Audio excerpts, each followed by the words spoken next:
14억 인구가 사는 세계 최대의 소비 시장 인도, 세계 최강 소니도 파나소닉도 냉장고 점유율 1% 벽조차 넘지 못하고 무릎을 꿇은 곳입니다. 하루에도 서너 번 끊기는 전기, 양동이를 하얗게 만드는 석회물, 세탁기 배관을 갉아먹는 쥐떼. 글로벌 가전업계에서 인도를 부르는 별명이 있는데요. 바로 가전기업의 무덤입니다. 그런데 이 죽음의 땅에서 대한민국 LG전자가 기적을 만들었습니다. 인도 증시 상장과 동시에 시가총액 18조 원을 돌파하며 한국 본사를 넘어섰거든요. 도대체 어떻게 가능했던 걸까요? 글로벌 1등 기업들이 줄줄이 쓰러진 인도에서 LG전자가 벌인 30년 역전극을 낱낱이 풀어보겠습니다.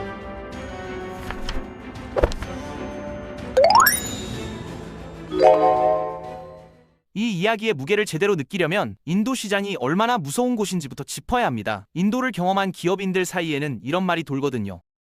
인도에서 사업하느니 그 돈을 바다에 버리는 게 낫다고요? 과장이 아닙니다. 실제로 세계적 기업들이 줄줄이 쓰러져 나간 전적이 있으니까요. 1990년대 일본 가전의 양대 산맥 소니와 파나소닉이 14억 인구라는 숫자에 눈이 돌아가서 가장 먼저 뛰어들었습니다. 그런데 이 두 회사가 치명적인 실수를 저질렀습니다. 인도를 우습게 본 겁니다. 우리는 프리미엄이니까 싼 건 안 만든다며 고가 전략을 고집했거든요. 당시 인도 가정의 월 수입이 몇만 원 수준이었습니다. 그런 나라에 수십만 원짜리 TV를 갖다 놓으면 어떻게 되겠습니까? 구경만 하다 가는 거죠. 소니 매장은 텅텅 비었고 파나소닉 제품은 먼지만 쌓여갔습니다. 인도인들 사이에서 일본 제품은 좋긴 한데 우리 형편엔 안 맞는다는 인식이 굳었죠. 결국 두 회사 모두 인도 가전 시장의 주도권을 내줘야 했습니다. 기술력은 세계 최고였지만 고객의 지갑 사정을 잊지 못한 대가였거든요. 대한민국 기업도 예외는 아니었습니다. 대우는 인도에 야심차게 진출했다가 현지 파트너 갈등과 본사 자금난이 겹치면서 쓴 잔을 마시고 철수했죠. 세계적 철강 기업 포스코는 더 참혹했습니다. 인도에 제철소를 짓겠다며 수조 원을 투자할 계획이었는데 토지 수용 문제로 주민 반대에 막혔거든요. 시위대가 공사장을 봉쇄하고 정치인들이 반대에 가세하면서 10년 넘게 삽도 못 뜨고 발만 동동 구르다 사실상 포기 선언을 했습니다. 이게 인도입니다. 돈만 있다고 안 되고 기술만 있다고 안 되고 의지만 있어도 안 되는 시장이거든요. 셋 다 갖추고도 실패한 기업이 수두룩했죠. 왜 이렇게까지 어려운 걸까요? 인도의 인프라 환경을 들여다보면 이해가 됩니다. 일단 전기가 문제입니다. 하루에도 서너 번 예고 없이 정전이 터지거든요. 한국에서야 정전이 뉴스감이지만 인도에서는 오늘 전기가 안 끊기면 그게 뉴스인 수준입니다. 가전을 팔겠다고 온 기업 입장에서 이건 악몽이죠. 냉장고를 팔아도 전기가 나가면 무용지물이고 TV를 팔아도 방송 못 보는 시간이 수시로 생기니까요. 여기에 수질 문제까지 겹칩니다. 인도 수돗물에는 석회 성분이 워낙 많아서 5성급 호텔에서도 수도를 틀면 붉은 녹물이 나올 정도거든요. 이런 물로 세탁기를 돌리면 세제가 녹지 않아 빨래가 제대로 안 되고 정수기를 달아도 필터가 금방 막혀버리는 환경입니다. 금융 인프라도 거의 없었습니다. 국민 대다수가 은행 계좌 없이 현금만 쥐고 살았고 신용카드는 존재 자체를 모르는 사람이 대부분이었거든요. 가전을 사고 싶어도 목돈을 마련할 방법이 없으니 구매 자체가 차단된 시장이었습니다. 글로벌 기업들이 줄줄이 포기한 이유가 여기 있었죠.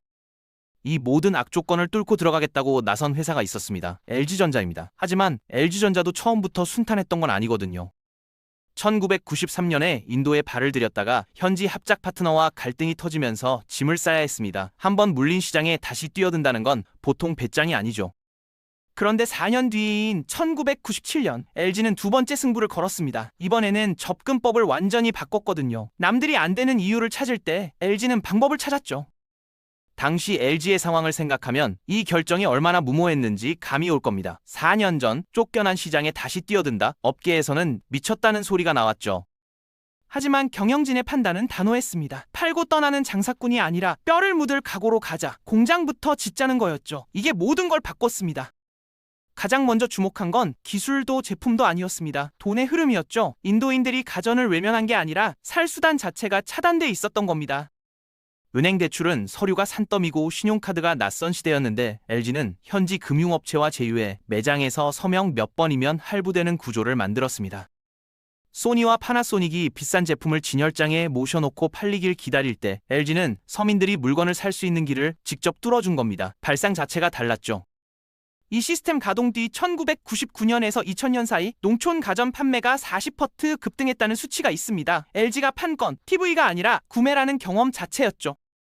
다른 글로벌 기업들이 인도에서 하던 방식은 단순합니다. 최소한 투자하고 최대한 뽑아가는 거죠. 안 팔리면 바로 철수하는 게 업계 공식이었거든요. LG는 정반대였습니다. 당장 수익보다 인도인의 신뢰를 먼저 사겠다는 장기전을 택한 거거든요. 이 판단이 이후 30년의 운명을 갈랐습니다. 구매의 문을 열었으면 다음은 제품으로 증명해야 합니다. 여기서 LG가 보여준 집착이 보통이 아니거든요. 첫 번째 난관은 냉장고에서 터졌습니다. 인도 중산층 이상 가정에는 집안일을 돕는 사람이 상주하는 경우가 많은데 주인이 없을 때 식재료가 사라지는 게 오래된 골칫거리였거든요. LG는 이걸 보고 냉장고에 열쇠를 달았습니다. 잠금 장치가 있는 냉장고라니 황당하게 들리겠지만 인도에서는 혁명적인 해결책이었죠. 이 냉장고를 산 인도 주부가 인터뷰에서 이런 말을 남겼습니다. 이제야 안심하고 외출할 수 있다고요? 이 한마디가 전국 주부들 사이로 퍼졌거든요. 소니나 파나소닉이 그런 게 무슨 문제냐며 콧방귀를 뗄 때 LG는 열쇠 하나로 인도 가정의 속사정을 꿰뚫었고 엄청난 신뢰로 돌아왔습니다. 냉장고 자물쇠로 마음을 잡았는데 곧바로 더 큰 적이 기다리고 있었습니다. 바로 정전이거든요. 앞서 말씀드린 인도의 고질적인 전력 문제입니다. 냉장고에 채운 고기나 우유가 전기가 끊기는 순간 전부 상해버리는 겁니다. 음식은 망가지고 돈은 날아가고 이게 매일 반복되는 현실이었거든요. 다른 기업들은 이걸 어쩔 수 없는 환경 탓으로 돌렸습니다. 전기가 안 들어오는데 우리가 뭐 어쩌겠냐는 거죠. LG는 달랐습니다. 에버쿨이라는 기술을 개발해 냉장고 벽면에 특수 축냉제를 넣었는데 전기 없이도 7시간에서 9시간까지 냉기가 유지됩니다. 전기가 들어올 때만 작동하는 게 아니라 전기가 나가도 버텨주는 냉장고를 만든 거죠. 정전이 일상인 나라에서 이건 가전이 아니라 안전망이었습니다. 소니나 파나소닉은 일본 기준으로 제품을 설계해 가져왔는데 LG만 인도의 현실에 맞춰 제품을 뜯어 고쳤거든요. 승부는 여기서 갈렸습니다. 정전 문제를 해결했더니 이번엔 뜻밖의 적이 나타났습니다. 쥐거든요. 인도에서는 도심 아파트에도 쥐가 출몰합니다. 이 쥐들이 세탁기 밑으로 기어들어가 배선을 물어뜯어 놓는 게 일상이었거든요. 수리비가 세탁기 값 맞먹는 경우도 허다했습니다. 일본 기업들이 세탁 성능 그래프를 자랑하며 기술 경쟁을 할 때 LG 기술자들은 쥐 행동 패턴을 분석하고 있었습니다. 결과물이 기막혔죠. 세탁기 하부에 쥐가 혐오하는 화학 코팅을 입히고 금속 방어망을 둘러 접근을 차단하는 제품을 내는데 인도 주부들 사이에서 입소문이 폭발했습니다. 한 주부는 이런 말을 남겼거든요. 10년 동안 세탁기를 3번 갈았는데 LG로 바꾸고 나서는 쥐 걱정이 사라졌다고요. 최첨단 모터가 아니라 쥐 한 마리를 막아주는 기술이 마음을 사로잡은 겁니다. 그런데 쥐만 해결하면 끝이 아니었습니다. 물이 문제였거든요. 인도 수돗물의 석회 성분 이야기는 앞서 했는데 이 물로 빨래하면 세제가 녹지 않아 때가 안 빠지고 옷감까지 상합니다.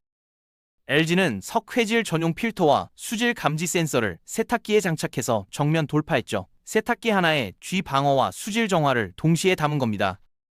여기서 끝이 아닙니다. 인도 여성이면 누구나 입는 전통 의상 사리. 얇은 실크라 세탁기에 넣으면 올이 풀리고 옷감이 망가지는 게 오랜 고민이었죠. LG는 물살과 회전수를 대폭 낮춘 사리 전용 세탁 코스를 개발해 세탁기에 탑재했습니다. 한국 모델에는 없는 오직 인도 시장만을 위한 기능이었죠. TV에는 모기 퇴치용 초음파 장치를 심었고 전자레인지에는 인도식 납작빵 난과 로띠를 화덕처럼 구워내는 기능을 넣었습니다. 우유를 넣으면 요거트로 발효시켜주는 모드까지 탑재했거든요. 가전을 팔면서 인도인의 부엌과 식탁과 잠자리까지 통째로 연구한 결과물입니다. 여기서 놓치면 안 되는 게 있습니다. 이 제품들을 설계한 건 한국 본사가 아니라 인도 현지 연구소의 인도인 엔지니어들이었다는 사실이거든요. LG는 완제품을 보내는 대신 인도 엔지니어를 키워 자기 나라 문제를 직접 풀게 했습니다. 물고기가 아니라 그물 짜는 법을 가르친 셈이죠. 다른 기업들은 자기네 기술을 인도에 가져와서라고 했습니다. LG만 반대였죠. 인도인의 삶을 먼저 들여다보고 거기 맞춰 제품을 새로 만들었으니까요. 그 차이가 인도 소비자들의 마음을 움직였습니다. 이 회사는 진짜 우리를 이해하고 있다는 확신이 퍼진 거거든요. 마음을 잡았으면 다음은 눈을 사로잡을 차례입니다. LG의 외장 전략이 기발했거든요. 한국에서 2000년대 초반 반짝 유행하다 촌스럽다며 사라진 붉은 꽃무늬 냉장고 기억하시는 분 계실 겁니다. 그 냉장고가 지금 인도 매장에서는 최고 명당 자리에 놓인 베스트셀러입니다. 인도에서 연꽃은 힌두교의 번영의 여신 락슈미를 상징하거든요. 붉고 화려한 꽃을 집에 들이면 재물운이 따른다는 믿음이 깊은데 LG는 인도 출신 디자이너를 영입해 버건디빛 꽃무늬를 냉장고 표면에 새겼습니다. 한국에서 퇴물 취급받던 디자인이 인도에서는 축복의 상징으로 재탄생한 거죠. 문화를 읽는 눈이 만들어낸 역전이었습니다. 마음을 잡고 눈을 잡았으면 이제 이름을 각인시킬 한 방이 필요합니다. 인도에서 크리켓은 단순한 운동이 아니라 국민 종교에 가까운 존재거든요. 경기가 열리면 온 나라가 TV 앞에 모이고 출근율이 뚝 떨어집니다. 거리에 사람이 사라지죠. LG는 이 크리켓의 열기를 정확히 겨냥했습니다. 1999년 크리켓 월드컵 공식 후원사 자리에 110억 원을 쏟아부었습니다. 아직 인도에서 이름도 제대로 알려지지 않은 시점의 모험이었거든요. 적자를 감수하며 감행한 베팅이 적중했습니다. 경기장 전광판과 선수 유니폼에 LG가 박히면서 인도인의 뇌리에 이 브랜드가 단번에 각인됐죠. 어제까지 낯선 외국 상표였던 이름이 오늘부터 경기장에서 함께 환호하는 동반자가 된 겁니다. 여기서 끝이 아닙니다. 이름을 알렸으면 이제 그 신뢰를 지켜야 하잖아요. 여기서 많은 기업이 실수를 합니다. 마케팅에만 돈을 쓰고 사후 관리는 방치하는 거거든요. 당시 인도에서 가전 수리를 맡기면 기사가 언제 올지 모르고 비용도 제멋대로였습니다. 하루 종일 기다리는 건 기본이고 새 거 사라는 경우도 있었죠.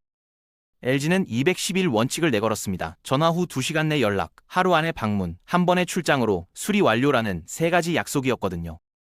이걸 지키려고 대도시뿐 아니라 오지 마을까지 서비스 거점을 뿌렸고 이동 서비스 차량이 시골을 돌며 영화 상영과 제품 체험 행사까지 열었습니다. 물건 팔고 사라지는 외국 기업들과는 차원이 달랐죠. 소비자들이 LG를 가전회사가 아니라 믿을 수 있는 이웃으로 느끼기 시작한 전환점이었습니다. 서비스로 신뢰를 굳혔으면 마지막 퍼즐이 남았습니다. 인도 정부의 마음이거든요. 글로벌 기업 대부분이 중국산 부품으로 조립만 하는 구조였죠. 인도 정부 입장에서는 이게 눈의 가시였죠. 겉으로는 인도에 공장이 있지만 실질적인 기술과 부가가치는 전부 해외로 빠져나갔으니까요. LG는 이걸 역이용했습니다. 메이크 인 인디아 정책이 본격화되기 전부터 부품의 절반 이상을 인도 내에서 조달하는 체제를 구축했거든요. 관세 부담을 줄이면서 동시에 가격 경쟁력을 잡았고 우리 제품은 인도 땅에서 만듭니다라는 한마디가 품질 보증이자 애국 마케팅으로 작동했습니다. 경쟁사들이 메이드 인 차이나 딱지를 달고 있을 때 LG만 당당히 메이드 인 인디아를 외쳤습니다. 정부와 소비자 양쪽 마음을 동시에 잡은 전략이었죠. 이 모든 축적이 한꺼번에 터진 순간이 왔습니다. 지난 10월 LG전자 인도 법인이 봄베이 증시에 입성한 겁니다. 상장 첫날 주가가 공모가에서 50% 뛰어올렸고 청약 경쟁률은 54대 2를 기록하며 2008년 이래 인도 대형 기업 공개 중 가장 뜨거운 반응이었습니다. 확보한 현금만 1조 8,700억 원을 넘깁니다. 30년 전 쓴맛을 보고 쫓겨나다시피 했던 시장에서 역대급 잭팟을 터뜨린 거거든요. 이 숫자가 의미하는 건 단순한 투자 성과가 아닙니다. 인도 투자자 수만 명이 자기 돈을 걸고 LG를 믿겠다고 선택한 거거든요. 아무리 좋은 회사여도 신뢰가 없으면 이 규모의 돈이 몰리지 않습니다. 30년간 쌓아온 진심의 증거가 숫자로 터져 나온 거죠. 상장 행사장에서 벌어진 장면도 인상적이었는데요. 조주환 대표와 인도 법인 수장이 영어 대신 어눌하지만 정성스러운 힌디어로 인사를 꺼낸 겁니다. 나마스테로 운을 떼고 LG는 인도와 함께 커가겠습니다 라고 말하자 현장의 투자자와 시민들이 일제히 기립박수를 보냈다고 합니다. 무대 위에서까지 그 나라의 말과 예의를 존중한 거죠. 이 장면은 인도 현지 뉴스에 대서특필되며 진짜 파트너라는 인식을 굳혔습니다. 이야기가 여기서 끝이면 그냥 성공담이겠죠. 하지만 LG는 이미 다음 판을 준비하고 있습니다. 상장으로 확보한 실탄의 행방이 그걸 보여주거든요. LG는 이 자금을 인도 내 신규 공장 증설과 인공지능 기반 프리미엄 가전 개발에 집중 투입하겠다고 선언했습니다. 이게 정말 대단한 부분인데요. 보통 외국 기업은 인도에서 번 돈을 본국으로 송금하기 바쁩니다. 인도인 입장에서는 돈만 빨아가는 회사인 거죠. 하지만 LG는 상장으로 인도 국민이 직접 주주가 되는 길을 열었고 새 공장이 들어서면 수천 개의 일자리가 지역 경제를 살립니다. 우리는 뼛속까지 인도 기업이라는 선언이었죠. 인도에서 번 돈이 인도에 남는 구조를 스스로 만든 겁니다. 지금까지 LG의 강점이 서민시장 장악이었다면 이제는 프리미엄까지 올라가겠다는 선전포고거든요. 인도 중산층이 폭발적으로 성장하고 있으니까요. 2030년이면 인도 중산층 인구가 5억 명을 넘길 거라는 전망이 있습니다. 이 5억 명이 다음에 살 냉장고, 세탁기, TV의 1순위 브랜드가 뭘까요? 30년간 우리를 이해하는 회사라는 인식을 심어놓은 LG가 가장 유리한 고지에 서 있는 겁니다. 선점 효과라는 게 바로 이런 거거든요. 소니와 파나소닉이 기술 자랑만 하다 밀려났고 대우와 포스코가 인도의 벽에 부딪혀 쓰러졌을 때 LG만 살아남은 이유는 분명합니다. 해외 시장에서 승부를 가르는 건 스펙 경쟁이 아니라 그 땅의 생활을 얼마나 깊이 파고들었느냐라는 거거든요. 전선을 갉아먹는 쥐, 하루 4번 나가는 전기, 녹물이 쏟아지는 수도관, 투덜대는 대신 거기 맞춰 제품을 바꾼 집요함이 30년짜리 기적의 정체였습니다. 누군가는 여전히 인도는 가전의 무덤이라고 말합니다. 하지만 LG는 증명했죠. 무덤을 파고든 게 아니라 무덤 위에 시장을 세울 수 있다는 걸 말입니다.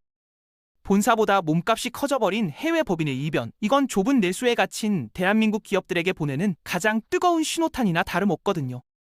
14억 인구의 냉장고와 세탁기와 TV를 책임지는 한국 회사 LG전자의 질주는 이제부터가 진짜 시작입니다.